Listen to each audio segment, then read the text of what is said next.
incredible wife, Amanda Robbins. Today, we're talking about the three traits that distinguish a true team player versus someone who's just more individualistically focused on themselves. We actually have a quiz about this. Where's the best place people can go to find this quiz? I Should they think if send they us a can direct DM you, message? then we can send it to them. Cool. What should they DM me? Team player quiz. If you send me a direct message that says team player quiz, we will send you a link that you can go take this quiz and find out if you are more of a team player or more individualistically focused. A few things that stood out to me when I thought this through of what really sets apart someone. The first thing, just really simple, is a team player prioritizes collaboration and the success of the team over individual accomplishments. They're more likely to share credit for success and look for ways to support other people's contributions versus someone who's self-focused focuses more on their individual achievements and recognition. They may not work they may work in silos and prioritize tasks or projects that benefit them personally, even if it's at the expense of the team's goals overall. And so, really simply, I'm going to start by throwing this in the chat box so y'all can see it. Oh, might be too big. But the concept of which one do you fall into? I'm going to go back to my wife for this. Where do you fall in that, love? As far as a team player or an individual player? Yeah. I'm a super team player. What do you think? I think you're a team player as well. So, as a team player, what I'd love to know, what causes you to focus on collaboration so much? What's the source? So, if we were trying to find more team players, I'd love to pick apart or hear your psychology on what's the drive behind wanting to focus on the whole more than just the self. There's a couple of things here for me. It's a little bit hard because I think in some ways this is like asking a fish to see water because it's very much how I just operate. And I kind of always have been that collaborative person that loves to bring people together.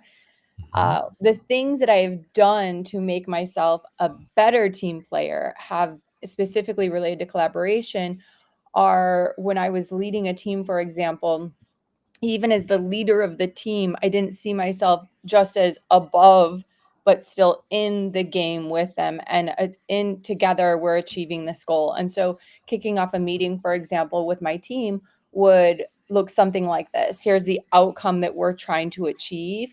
And the goal of this meeting is ideation, and it's coming up with the best ideas and strategies specifically that we can come up with together. And so I might kick off or lead it with my idea, but the framing of that was, here is my idea. Yep. A bad meeting, honestly, or like a kind of a disappointing meeting for me would be if we leave with my idea. So my goal is that in sharing my idea or thoughts, this is just one idea, but I want us together to come up with a better idea than this idea. And if we can continue to, push the envelope and really creatively evolve this into the best thinking of all of us, then we will have a really solid strategy. And I think what's critical about that was, and honestly, what felt really good about it was, I didn't want to be the smartest person in the room, right? I never want to, like, I want a team around me that's going to challenge each other and encourage each other and demand the best from each other. And so coming in with no ego and just asking, like, let's together make this happen and come up with a winning strategy, right? And so I think that's one way that I personally have taken the natural collaboration gene or whatever it is that I love getting people together and challenge them to say, this is my idea. And I know that I am capable of coming up with great ideas, but I also know, like, as a personal, like, no, I know I do come up with pretty great ideas. And if my idea is the best idea, I might have the wrong people around me. I need people to make sure that they're in it and going to collaborate and challenge and push each other to think even more creatively, more innovatively, and really support each other. And what is our best, most creative thinking that we can do to achieve this goal together?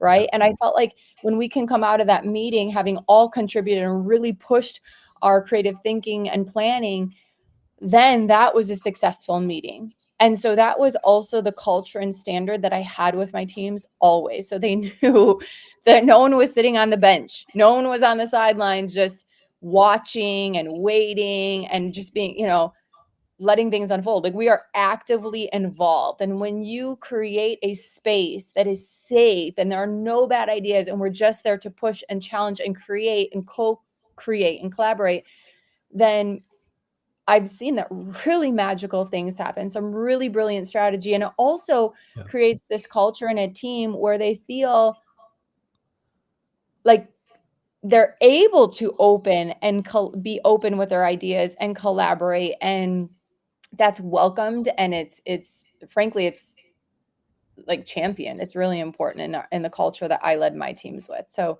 I hope that. I think something that's important is everyone has a different level of willingness to share or to step in or to pipe up and speak their ideas. And so the concept of, I always look at, if you're wanting a team to collaborate, you're wanting more people to speak up, you have to invite them into it, not expecting them to have the greatest solution is the first idea, but to warm up. You can ask questions to make it smaller, like, what's one thing, one small thing you think that could help this improve? What's one little adjustment you might make? You can start by asking for small or little things where they're like, well, that might make a difference. You're like, that could make a difference. What else? And by easing them into it, some people are great at this. They walk in and they're like, oh, I've got 50 ideas. I've been thinking about this for months. You do this, and this. Other people, they're focused on other projects. They're focused on other priorities and tasks they've been assigned. Now they're being invited into the environment. And so we got to think we can ease them into it. We can create a little momentum in the beginning. Something you said that I really love is you came with the starting point. Here's the idea I have, starting point. Now, what I would love is, and then you ask for clear and specific participation. What I would love is, can you help me with this piece of it? Ideally, we could take that and make it into something much better. What small thing do you think might help that move forward? One of the other things that I've seen that really does help, you mentioned the word standard, bringing the standard of, we'll accept anything, just not nothing. Yeah. And so when we reach out and say, what's one small thing you think that can make it better? I'll accept anything. You can say, paint it purple, try doubling it, do twice as much. Anything is welcome, just not, I don't know, I'm not sure. Skip, pass, not okay. You have to contribute something. Yeah.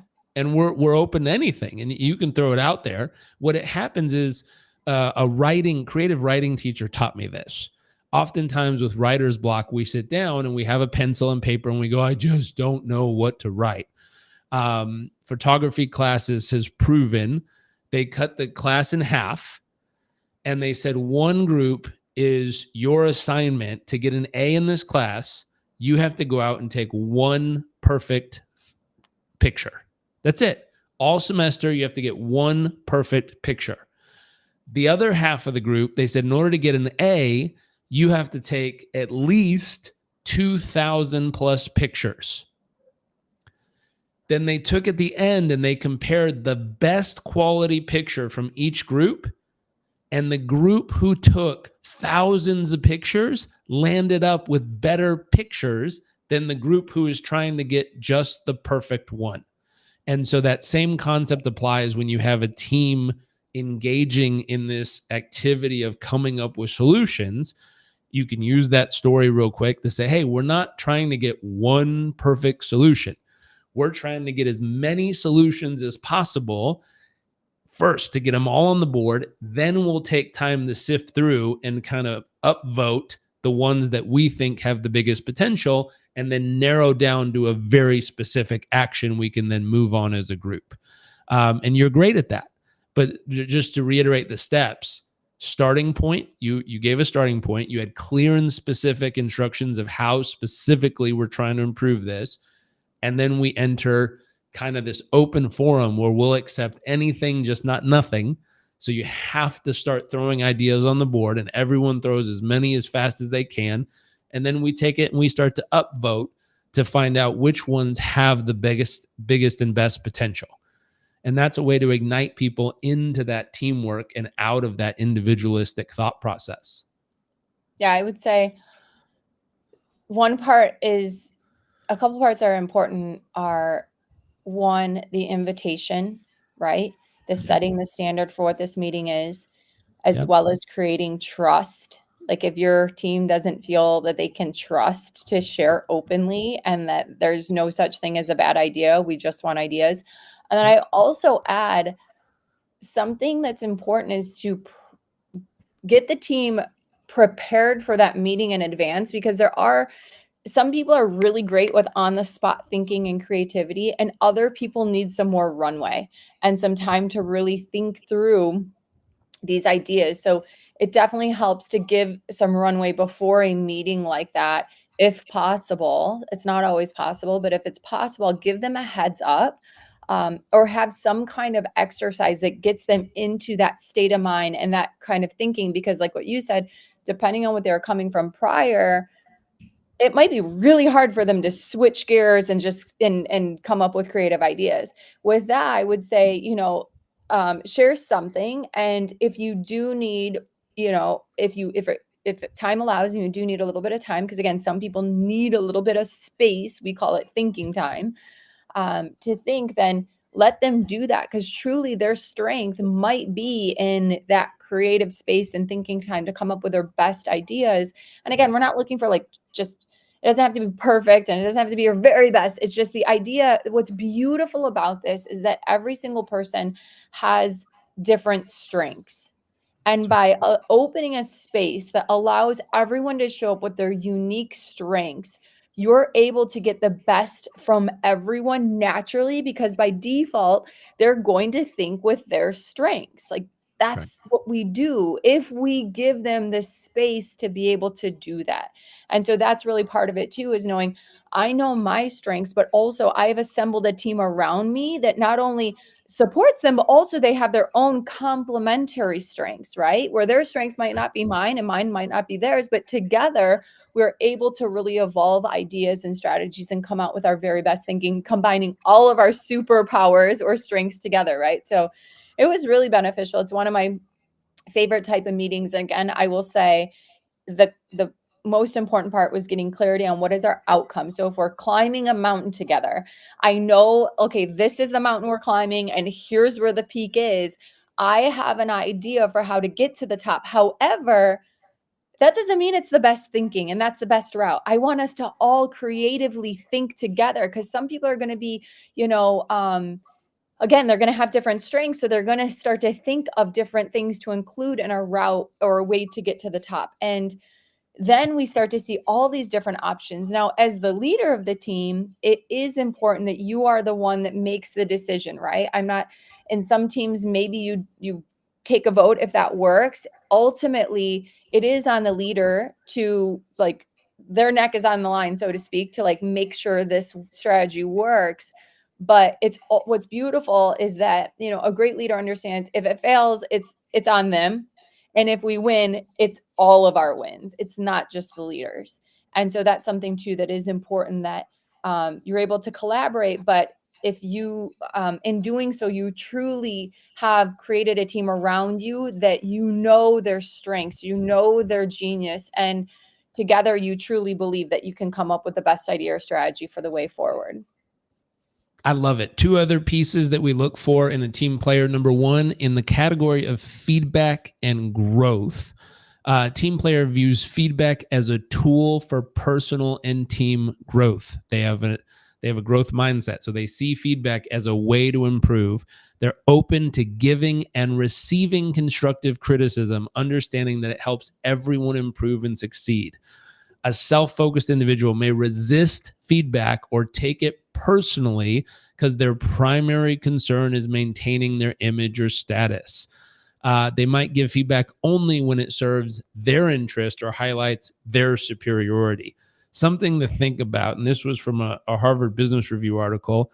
They found that high performing teams are more authentic.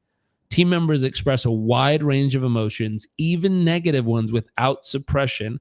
The authenticity means they can use their cognitive resources for doing the work instead of hiding or manipulating their emotions. I thought that was wildly fascinating.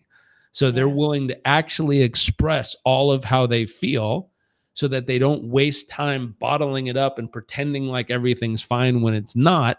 Instead, they get the emotion out of the way and they use all their cognitive capacity to go get the project done. I thought that was a very interesting piece of feedback. So feedback and growth, the big part here, I'll throw it up on the screen, is they view Oh, there I am. They view feedback as a tool for personal growth. They're opening to giving and receiving constructive criticism, and they understand that it helps everyone involved. The third piece is communication. Communication and support. Team player communicates openly and supports teammates, understanding that transparency and support are key to overcoming challenges and achieving goals. They listen actively to make sure efforts to ensure everyone feels included and valued. This is really important. That phrase where there's no such thing as a bad idea. Like they actually behave. They actually behave that way, where they communicate openly, support teammates, and understand transparency and support are key, and they listen actively to make efforts to ensure everyone feels included. This is an interesting fact. When it came to high-performing teams, they're not afraid to pick up the phone. High-performance teams communicate more often and prefer phone calls. This helps prevent misunderstandings and strengthens relationships. In fact, they're 66% more likely to hop on the phone than an average performing team. Meaning, because they know communication is key, they're not willing to let oopses happen. They're willing to pick up the phone, have a quick call. Pick up the phone, have a quick call. Better than sending a text or sending an email that can possibly be misunderstood and cause conflict, which is now derailing or slowing down the performance. They realize that a quick conversation is more useful to keep performance maintained at a high level.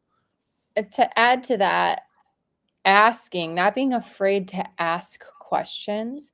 Sometimes people are afraid to ask questions because, again, they're worried about how they might appear, or if it's a stupid question, or they'll sound dumb, or like, just that kind of like judgment they are fearful of. So a high performing team and a great leader will also create a safe space where ask questions, ask any questions, right? And so I've seen this best. There's someone I remember when I was doing an internship back in college. I was so amazed. I really was so inspired by this woman at the company that I was working at. She was fearless when it came to asking questions. And they would be sometimes the simplest questions, and she'd just raise her hand and ask. And I remember feeling like that contrast. And she was extremely successful, very well educated. And that was the moment for me that I really saw how powerful it is for someone to have complete confidence and in themselves to just ask a question and not be afraid of being judged about it, whether it's from your leaders or your reports or whoever it is around you. To not and what's beautiful too is she would ask questions that I didn't know, but I was too afraid to ask then. And I thought, whoa, gosh, thank you for asking that question. Now I know. And so now, whether it's, reminding yourself of as a leader to create that space with your team where they do feel safe and encouraged to ask questions, or it is being that person that is like actually the smartest and most successful people ask the most questions. How do you think that they learned all of this stuff, right? And so the other thing is being a source of confidence for other people, of not being afraid to ask, whether it's helping them answer questions they may have had, or just showing that it's okay to ask questions and inspiring others to do the same, and creating, again, that culture. Because sometimes, I love that our mentor would say this. He's like, you could be running enthusiastically in the wrong direction.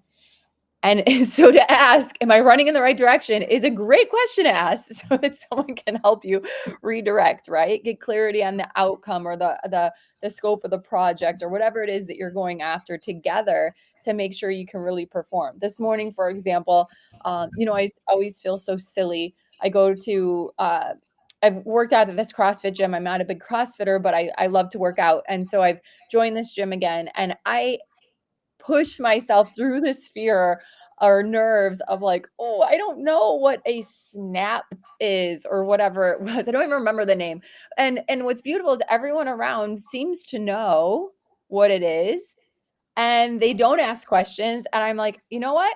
I'm going to ask. Like, it feels really good to feel that fear and just step through it and just ask the question that may seem silly to others. But truthfully, it's not even a silly question. It's our ego that's telling us, like, worried about how you will appear. But again, it's creating that culture to ask, does anyone have any questions whatsoever?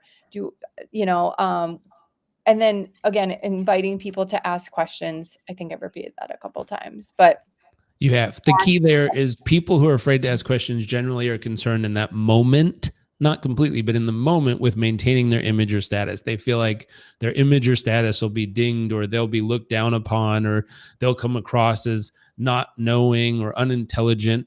And in the truth, if you step into a lot of the corporate spaces, there's people who've been trained that you get rewarded, you get promoted by knowing the answer, by coming up with solutions, by not looking silly, and I've watched people who absolutely do not know what the hell they're doing pretend like they do, just because they're in a role that's supposed to be leadership. Yes. Versus creating space where you're like, hey, I have no clue how we're going to do this. I need every single one of you to chip in so we can actually get to this outcome. When you can create an environment where you're transparent, you're authentic, you're real, and teamwork, to understand the concept, a team is when people depend on each other for the result to actually happen. If you don't depend, and so there's a whole culture of people who are taught, never depend on anybody, be self-sufficient, figure it out yourself. That's not a team. That's an individualistic, focused human being. A team says, I need you for this to work. And so if you want to create a team, you have to depend on each other. Anyways, you got to jump to go do a training. I think this was wonderful. If you need help with team training, reach out to us. We're both getting certified as team coaches. We've been training teams for many, many years. We'd love to assist you in creating a more cohesive team environment for your organization. Anyways, all you got to do, if you want to take that quiz one more time, DM me team quiz? Team player quiz. Team player quiz. And we will send you a link so you can find out if you're more of a team player or more individualist